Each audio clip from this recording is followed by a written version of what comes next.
Le RN a trouvé sa Manuel Valls, c'est toujours la valse du n'importe quoi du côté du gouvernement. Chers amis, il est l'heure du 143e épisode de la farce tranquille.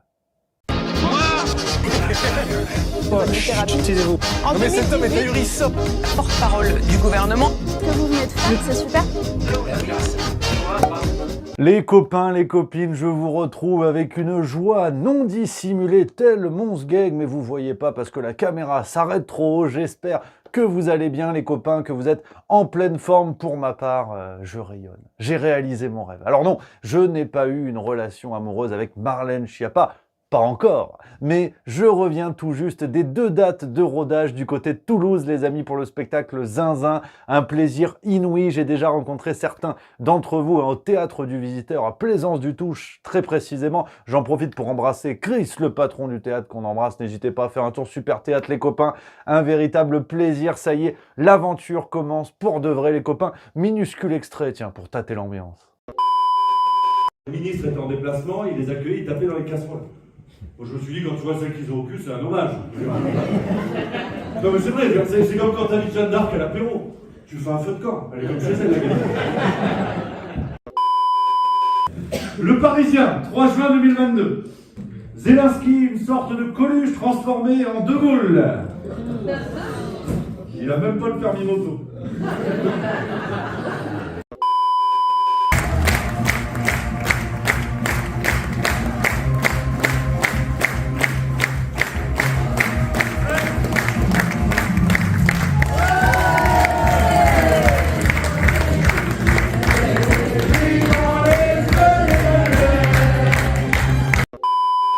Mais vous inquiétez pas, on va faire comme les grands, comme les vrais. Il y aura des petits extraits de chaque spectacle qui seront diffusés sur YouTube. Je vous donne rendez-vous ce dimanche pour le premier extrait. En tout cas, sachez les amis que la tournée est lancée, ça y est. Et on a une bonne nouvelle pour les amis parisiens ou limitrophes. 2 nouvelles dates à Paris parce qu'on en a une première pour le 12 juin. C'est parti en 10 jours, complètement dingue, 200 places. Donc là, on a 2 nouvelles dates dans un théâtre de 120 places, ce qui fera 240 au cumul. Ce sera le 12 et 13 septembre à Paris, dans le 19e arrondissement, au théâtre Clavel, les amis. Donc, lien en description, tardez pas parce qu'il y en a beaucoup d'entre vous qui vont dire « Si j'avais su, je les aurais prises tout de suite ». Un peu comme ce que disait Darmanin. Mais cette semaine, les amis, on se retrouve aussi et surtout pour la farce tranquille. On attaque comme d'habitude avec le sondage de la semaine. Maintenant ça va chier. Et la semaine dernière, je vous posais une question assez cruelle, enfin surtout pour eux. Nos politiciens sont-ils vraiment bêtes ? Oui ou non, c'était la question et résultat très intéressant. Vous avez été un peu moins de 2000 à participer. Oui à 65,44% et non à 34,56%. Donc on voit qu'il y a quand même un petit peu d'espoir. Et cette semaine, les amis, c'est un thème, là encore, sur lequel j'ai hâte d'avoir votre avis, parce que, vous le savez, épisode après épisode de La Farce Tranquille, on ne cesse de répéter que le Rassemblement National se normalise et que tous nos médias se mettent en ordre de bataille pour mettre le RN en avant. Ouais, vraiment, tu sais, ils l'invitent de partout, ils le normalisent à fond, après ils disent « Oh mais pourquoi ils sont si hauts dans les sondages ?» On parle de 30% pour Bardella du côté des européennes qui approchent, enfin, c'est n'importe quoi. Alors justement, la question, le RN va-t-il gagner en 2027 ? J'ai pas dit peut-il. J'ai dit va-t-il, tellement tout ça est bien calibré, façon Mélanie, tu sais, où on construit un épouvantail qui finalement est aussi soumis au système que ce qui précédait. Donc, non mais, je veux pas influencer les votes, attention. Hein. Je dis juste que, voilà, si vous suivez les épisodes, c'est quand même un petit peu la conclusion. Donc, le RN va-t-il gagner en 2027 ? Oui ou non, lien en description et résultat la semaine prochaine. Alors on va attaquer les amis avec le contexte un petit peu général et l'une des grosses informations du moment, vous l'avez vu, ce sont les chiffres de l'économie française qui se pètent la gueule. Alors, je veux dire vraiment, l'économie française en ce moment, c'est Stephen Hawking face à Teddy Riner. Voilà, Teddy Riner, si vous voulez, c'est la Russie qu'on était censé mettre à genoux. Et nous, on est Stephen Hawking. On n'a pas de genoux. Donc c'est la tuile. C'est la tuile, mais on nous dit, bon, on peut quand même bricoler. Hein. C'est le Parisien du 27 mars qui évoquait notamment le lourd fardeau de la dette, dette française, plus de 3 000 milliards d'euros, 3 000 milliards. Tu vois, j'en bafouille tellement c'est compliqué, parce que moi, 3 000 milliards, je sais pas ce que ça représente, à part le cholestérol de Gérard Larcher, j'en ai aucune idée. Mais je veux dire, voilà, c'est beaucoup, c'est beaucoup. Et sous Emmanuel Macron, c'était plus 1000 milliards. Le Mozart de la finance. Allez, on continue parce que sinon ça va être long. Et c'est vrai que bon, la question se pose maintenant, tu sais, du précédent budget, hein, l'exercice budgétaire 2024-2030 qui avait été proposé par le gouvernement. Et il y a des gens qui se disent, bah attends, si l'INSEE nous révèle que c'est autant la merde, peut-être qu'ils ont menti sur le budget. On parle d'insincérité sur le budget. Hein, parce que là, on a le déficit public le plus haut de l'UE, hein, parmi les plus hauts. Enfin, c'est n'importe quoi, tu vois. Même le Figaro du 29 mars nous dit en page 2 et 3, pour ceux qui veulent vérifier, qu'il va y avoir une commission d'enquête qui va être ouverte sur le sujet, pour savoir si le budget était insincère ou pas. Et Bruno Le Maire est toujours en poste, depuis le début. C'est le dernier des Mohicans, c'est l'un des plus vieux dans le gouvernement Attal aujourd'hui, mais qui est là depuis longtemps, et il fait la promo de son nouveau bouquin. Parce que, oui, voilà, je récapitule, parce qu'en fait, Bruno Le Maire a écrit un bouquin sur les meilleures pistes pour améliorer la situation de la France, notamment la situation économique. Situation qu'il a contribué lui-même à détruire. Donc je veux dire, c'est Adrien Quatennens qui te donne des conseils conjugaux. Allez, on continue parce que sinon ça va être très très long. Et donc en détente, ce qui est intéressant, c'est que le 27 mars, Bruno Le Maire a pris la parole, parce que quand même, et il a dit « Sans doute que nos prévisions n'ont pas été bonnes, mais personne ne les a contestées lorsqu'elles ont été formulées. » Je rappelle juste que sans doute que nos prévisions n'ont pas été bonnes, mais personne ne les a contestées lorsqu'elles ont été formulées. Lorsque nous avons fait la prévision de croissance du budget en août et en septembre, et que nous avons présenté les prévisions de recettes, le premier président de la Cour des comptes, comme c'est d'usage, a présenté la conclusion du Haut Conseil des finances publiques et a déclaré dans son avis du 22 septembre 2023, pour 2023, le Haut Conseil estime que les prévisions de prélèvement obligatoire du gouvernement sont plausibles. Bah, le pire, c'est qu'il a raison, le con. Ben oui, parce que tu as les oppositions, alors on va beaucoup en parler dans cet épisode, vous vous en doutez, les oppositions qui jouent à l'opposition, tu vois, et qui disent « Oui, c'est n'importe quoi, le budget, motion de censure... » Mais c'est peut-être avant qu'il fallait s'en rendre compte, non? Parce que si vous aviez fait votre boulot, on aurait pu déjà deviner à l'époque que c'était tendu au niveau du budget français et que les mesures qui étaient mises en place, notamment la réforme des retraites, n'allaient jamais suffire, comme ça avait été dit par le gouvernement, pour combler notamment le déficit, tu vois. Et là, il se réveille. Donc ce qui est bien, c'est qu'on est pris pour des cons, mais uniformément. Et ça, c'est plus détendu. D'accord, oui. Et pour te dire à quel point, hein, tu as même Pierre Moscovici sur France Inter, tu vois, lui pareil, un poste tout en haut, hein, la commissaire des comptes, cour aux comptes, enfin il a une calculatrice, voilà, ça on est sûr. Et sur France Inter, le 26 mars, écoute la gueule de l'aveu. Il a dit « Nous sommes dans une posture qui nous oblige à dire la vérité aux Français sur nos finances publiques. » Et enfin, que nous avons un des déficits, sinon le déficit le plus élevé de la zone euro, nous sommes dans une posture qui nous oblige maintenant à des rectifications de trajectoire et qui nous oblige à dire la vérité aux Français sur nos finances publiques et sur notre économie. Ah, parce qu'en temps normal, ça va. En temps normal, t'en manches les jambes et tu dis non, t'inquiète, c'est de la magie. Enfin, c'est de la magie, hein. Petite parenthèse pour vous mettre du baume au cœur, les amis, parce que je sais que vous êtes beaucoup à hésiter, tu vois. Faut-il quitter la France? Non, pas ça. Non, détends-toi. Ah oui, parce que Juste Milieu, c'est un média balèze. Vous savez, on a les revues, on a plein de choses. Et il y en a certains qui disent, ah, j'aimerais bien essayer, mais je suis pas sûr et tout. Eh ben, on a une idée pour vous. On a fait une réunion il y a pas longtemps, ça a duré 6 heures, et on a inventé le panier garni, les amis. Ah, le panier garni, c'est simple comme bonjour. Bonjour. C'est-à-dire que pour 4,90 ou 4,90, comme disent nos amis belges et suisses, vous obtenez de manière immédiate 2 numéros du banquet. On les a bien sélectionnés. Celui avec une enquête sur la franc-maçonnerie notamment et celui sur le bilan interdit entre vaccinés et non vaccinés par l'ami Pierre Chaillot. Ça, c'est dans le panier garni. On rajoute à ceci dans le panier 2 numéros juste mensuels. Celui avec l'enquête sur le Qatar au moment de la Coupe du Monde de football et celui, un article écrit par votre serviteur, CIA, CGT et French Connection. Ah, je me suis régalé à écrire ça. Et en cadeau, dans le panier, après on n'en parle plus, le cas Cohn-Bendit. Vidéo La Boîte Noire. Rien que pour vous, cadeau. Pareil, une vidéo, quand tu dis qu'il est encore là, le gars, hein, parce qu'il n'a pas fait que des fautes mineures. Enfin, si.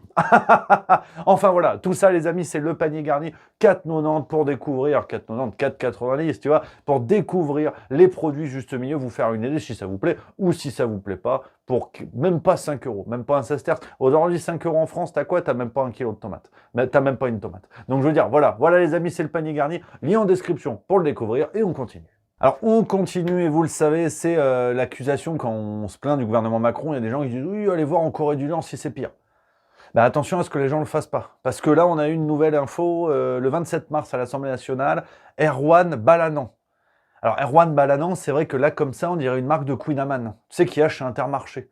C'est pas low cost, mais c'est milieu de gamme. Mais en fait, non, parce qu'Erwan Balanan, il est député Modem. Donc, il travaille avec François Bayrou. Ce qui, en termes de charisme, effectivement, revient au Queen Amman. Et Erwan Balanan, il a proposé un amendement pour, je cite, « mettre un terme au suffrage universel direct pour l'élection du président de la République ».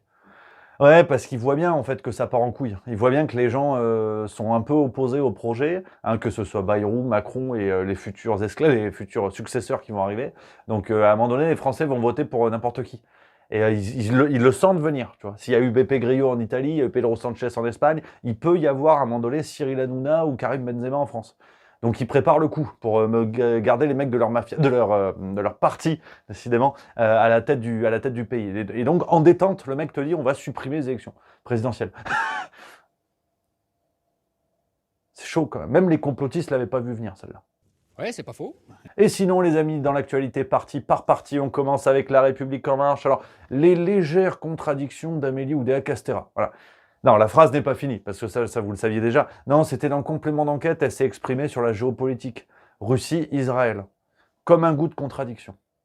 Il n'y aura pas de délégation russe et biélorusse, hein, vous l'avez dit, pour cette cérémonie. Et oui, bien sûr, la Russie, elle va pas parader sur la scène. Qu'est-ce que vous répondez à ceux qui, notamment à gauche, réclament la même chose pour Israël, compte tenu de la situation à Gaza? Je réponds que la situation n'a rien à voir. Israël a été victime de la pire attaque terroriste de ce siècle. Elle a le droit à se défendre. Elle doit le faire évidemment dans le respect du droit international. Et sinon, du côté du Rassemblement national qui fait l'actu, en ce moment, on a déjà appris dans le Parisien du 26 mars que le RN organise, je cite, les États généraux de l'immigration, référence assumée à ceux du RPR en 1990, alors que le RN vise plus que jamais l'électoral des Républicains.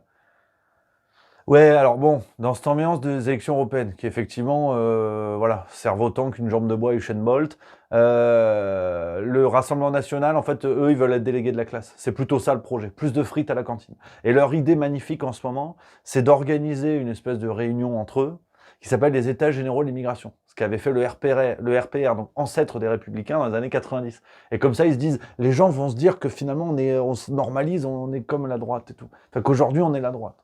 Voilà, bon, allez, on continue. Sinon, du côté du RN, on a l'affaire Malika Sorel. Alors, c'est France Info qui nous dit ça le 27 mars. Alors, Malika Sorel, bon, elle a fait des trucs sous Sarkozy, un peu, l'immigration, bon, voilà. Hein, il faut, en gros, bon, si j'abusais, mais c'est pas mon cas, parce que je suis humaniste, et voilà. Si j'abusais, je vous dirais que les RN ont besoin de leur Rachida Dati. Ce qui est horrible à dire, et ce qui est crétin, hein, j'en conviens. Si vous voulez, médiatiquement, on brandit une personne qui a des origines un peu différentes, tu vois. Pour dire, vous avez vu, en fait, c'est l'équivalent de j'ai un copain noir, en fait. Voilà, sincèrement, politiquement, c'est le même projet. Les LR avaient Rachida Dati, se sont fait souffler sous le nez par Emmanuel Macron. Et là, le RN, ils ont Malika Sorel. Alors, le problème de Malika Sorel, c'est que c'est une sorte de Manuel Valls. Ouais, gaulé comme Rachida Dati, parce que France Info nous dit le 27 mars, avant de s'engager avec le RN, l'essayiste aurait bien voulu entrer au gouvernement et l'a fait savoir au chef de l'État en lui envoyant des SMS. À la boulette. Et comme elle n'a pas eu ce qu'elle voulait, elle est allée au RN. Ouais. Alors je ne sais pas si le RN est écolo, mais en tout cas en termes de recyclage, on est pas mal. Et Le Parisien nous apprend le 28 mars également, et celle-là, elle est coquine, on apprend que les SMS ont été dévoilés par le Canard enchaîné. Donc, bon, je suis pas Sherlock Holmes, mais si tu mets les pièces du puzzle côte à côte, Malika Sorel envoie des SMS à Emmanuel Macron. Le Canard enchaîné publie les SMS reçus par Emmanuel Macron. Donc, Emmanuel Macron a-t-il balancé lui-même les SMS aux journaux? On en est là. Et puis sinon, je ne sais pas si vous avez vu le film 50 nuances de Grey, mais sachez que le prochain épisode sera joué par Jordan Bardella dans le rôle principal, parce que Bardella toujours plus loin dans la soumission. Ah, vraiment, le 29 mars, il nous a dit, hein, le programme que nous avons toujours défendu, qui consiste à dire la France doit quitter le commandement intégré de l'OTAN, ne tenait pas compte de la guerre. Si la guerre est toujours en cours, non. On ne change pas les... C'est plus au programme. Non, mais... Le programme que nous avons toujours défendu, qui consistait à dire la France doit quitter le commandement intégré de l'OTAN, que vous avez fait réintégrer le président Sarkozy, ne tenez pas compte de la guerre. Or, aujourd'hui, il y a une guerre. Moi, je pense qu'on ne change pas les traités en période de guerre. Quel sera l'avenir de l'OTAN? Nous n'avons pas la réponse. Voilà, parce qu'en fait, avant Russie-Ukraine, il n'y a jamais eu la guerre. Et donc là, maintenant, le RN, qui effectivement était sur une ligne plutôt quand même gaulienne par rapport à l'OTAN, là, aujourd'hui, non. Aujourd'hui, ils ont arrêté. Ils disent non, finalement, l'OTAN, c'est bien, c'est bien. Donc voilà, que ce soit clair, Bardella, soumission à l'UE, soumission à l'OTAN, donc aux États-Unis. Faites vos jeux. Du côté des Républicains, on continue et la fausse opposition est au top de sa forme en ce moment. Bruno Retailleau, dans le Figaro du 29 mars, nous dit qu'il n'écarte pas l'hypothèse d'une motion de censure. C'est par rapport à l'histoire de budget dont je te parlais au début de l'épisode, ben voilà, hein, les LR clébards du gouvernement, mais qui jouent à grogner en fait. Mais ils grognent. Mais en fait, ils ont une muselière. Ils ont même Renault muselière. Donc le problème, c'est qu'ils vont rien faire. Mais ils jouent quand même au truc de attention, on peut mordre. Mais bon, c'est un teckel. C'est un teckel, c'est avec les pets vicieux. On connaît ça. Les petits chiens font des pets vicieux. C'est-à-dire que tu perds environ 15 points de QI quand tu es à côté. Ben ça, c'est les Républicains en fait. Et ils jouent au truc. Mais tout ce qu'ils peuvent faire, c'est les pets vicieux. Donc ça marche pas. Ça marche pas. Et puis, en parlant de pets vicieux, c'est Valérie Pécresse, imbattable cette semaine, vraiment l'incontournable Valérie Pécresse, le 25 mars, qui nous a dit si le ticket de métro est fixé à 4 € pendant l'ensemble des jeux, c'est justement pour que personne n'en achète. Le ticket de métro est fixé à 4 € pendant l'ensemble des jeux. C'est justement pour que personne n'en achète. En tout cas, on a mis toute notre intelligence à nous dedans. Et elle n'a pas fini. Elle a aussi fait une autre proposition pour désengorger les transports. Elle propose aux gens de descendre une station avant. Et vous dites par exemple que vous avez envie d'aller au Trocadéro. Pas de chance. Ce qui vous permet, au lieu de descendre à Trocadéro, de descendre à la station d'avant. Plutôt que de vous taper d'aller à la station Trocadéro qui va être totalement saturée. Donc c'est vraiment pour miser sur l'intelligence collective. Hein. Voilà, donc ce qui est intéressant, c'est que c'est exactement le même problème, mais moins longtemps. Elle est brillante. Du côté de la France insoumise, on a eu la très bonne vanne du député, député du groupe Gauche démocratique et républicaine, qui est affilié à la NUPES. Donc bon, je l'ai mis à LFI, voilà. C'est comme les Sims, vous choisissez en fait un peu qui vous voulez. Et le 26 mars, il nous dit Bruno Le Maire a écrit un livre pour nous expliquer comment il fallait faire payer par tous les déficits qu'il avait lui-même contribué à creuser. Rectificatif que le ministre a écrit un livre pour nous expliquer comment il fallait faire payer par tous le déficit qu'il avait lui-même contribué à creuser. Et ça fait plaisir. Elle est belle, celle-là, ça résume bien la situation. On continue du côté de Reconquête avec Marion Maréchal qui donne une image très normale d'un parti que les médias nous présentent comme pas normal. Mais en fait, si. Tu sens que c'est road to the RN, tu vois, c'est-à-dire on joue les opposants en bois et quand on arrive au pouvoir, on sera peut-être pire que Macron. Parce qu'elle nous a dit sur Sud Radio le 27 mars, on ne peut pas parler de démocratie en parlant de la Russie, il n'y a pas d'élection libre. Ce n'est pas moi qui le dis. On ne peut pas utiliser le terme de démocratie. C'est un régime autoritaire. Quand on regarde. Mais qui dit cela? C'est Éric Zemmour qui dit cela. Oui, non mais d'accord. Mais sauf que vous n'êtes lui, pas d'accord. Non, mais il précise parce qu'en fait, il y a un simulacre d'élection. Démocratie. Non, mais pas le mot démocratie. Quand il dit démocratie autoritaire, moi je comprends ce qu'il veut dire en ce sens qu'il veut dire il y a des élections. Vous comprenez, mais vous n'êtes pas d'accord. Et autoritaire parce qu'en fait, ce sont pas des élections libres. C'est ça que ça veut dire. Alors après, on peut s'écharper sur les mots, mais je crois pas que aujourd'hui, Éric Zemmour, j'en suis même absolument convaincu pour en avoir parlé avec lui, estime qu'il y a des élections parfaitement libres et qui se déroulent dans des conditions normales en Russie. Enfin, je veux dire, ce serait grotesque. Il est suffisamment intelligent et Dieu sait que c'est le cas pour ne pas tomber là-dedans. Tu vois, le courage dans une logique de reconquête, le vrai courage aurait été de se poser la question de savoir quelles sont les réelles différences électorales entre la Russie et la France. Quand aujourd'hui nos médias se posent la question de savoir qui va succéder à Macron et que Mathieu Lindon dans Libération du 30 mars se pose la question de savoir si ça va pas être Brigitte Macron, dans un scénario à la Poutine et Medvedev, c'est écrit, hein, lien en source, vous connaissez comme d'hab la maison, quelles sont les différences qui subsistent entre France et Russie? Parce que taper la Russie, c'est facile. Hein, quand on joue au parti opposant, il faut avoir un petit peu plus de bollocks. Et la question, c'est de savoir qu'est-ce qui sépare encore Macron de Poutine. Si tant est qu'il y a encore des séparations. Je suis bien d'accord avec la grosse. Du côté d'Europe Écologie Les Verts, c'est Marine Tondelier qui était en Guyane du 15 au 19 mars. Elle nous a régalé. Ah ouais, non, franchement, tu vois, avec Valérie Pécresse, il y a match. Il y a match. Elle nous a dit « Je reviens tous les ans donc en Guyane pour voir comment cet arbre a poussé. » Une envie de reprendre le combat très fortement et donc vous pourrez compter sur nous. Et moi, je reviens tous les ans maintenant voir comment cet arbre va pousser. En tout cas, si on se fie à cet arbre qui symbolise notre combat, on peut dire que nos combats vont bien. Donc je vous dis à très vite en Guyane ou ailleurs et bon courage aux écolos de tout le territoire. Oui, parce qu'elle est écolo. Ouais, non, mais je remets les dossiers parce que les gens se disent, tiens, en Guyane, elle n'y est pas allée à la nage, tu vois. Et effectivement, elle y va en avion. Les écolos, enfin le truc des écolos, ce qu'il faut bien comprendre, c'est que les écolos sont des bourgeois qui sont pour priver les gens, mais pas eux. Et d'ailleurs, elle te l'a dit, Marine Tondelier, il n'y a pas de problème, c'est Libération du 27 mars qui nous l'explique. Marine Tondelier revendique son droit au déplacement en avion en Outre-mer compte tenu de ses fonctions. Voilà, parce que toi, en fait, t'es ouvrier, t'es caissière au Lidl. Au mieux, t'es patron de PME. Donc en fait, ta gueule.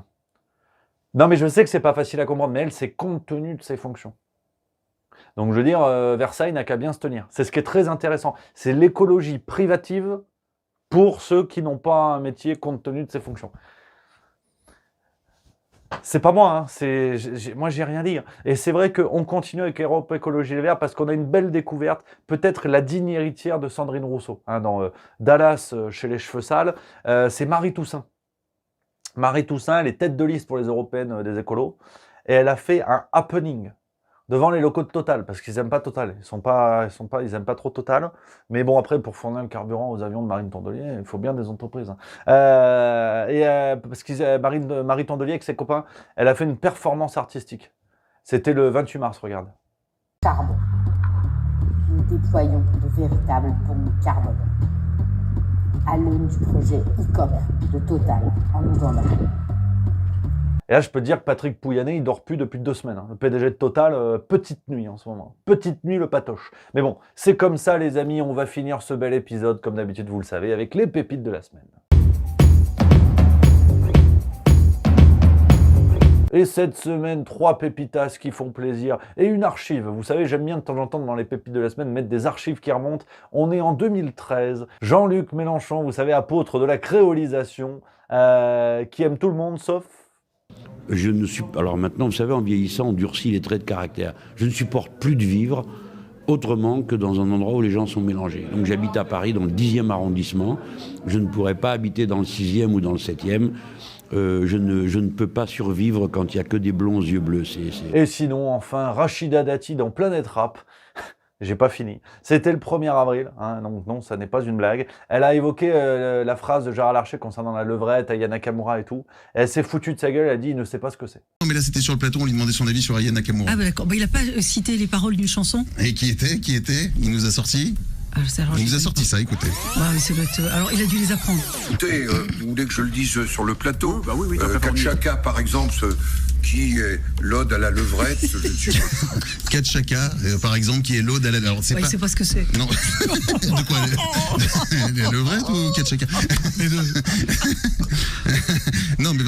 Voilà, donc on en est avec Rachida Dati, hein, la bouba du gouvernement en Louboutin. Mais bon, c'est comme ça, les amis, on se régale. Voilà, on arrive à la fin de cet épisode. J'espère que ça vous a plu, les copains. On va se retrouver très vite pour de nouvelles vidéos. Je vous ai dit, dimanche prochain, soyez au rendez-vous. Premier extrait du spectacle Zinzin, c'était à Toulouse. Et vendredi qui arrive, vidéo plus que compliquée. Je vous en dis pas plus. Soyez au rendez-vous. Les amis, je vous embrasse. N'hésitez pas à découvrir les vidéos déjà sorties et vous abonner à la chaîne. Et moi, je vous embrasse. À bientôt.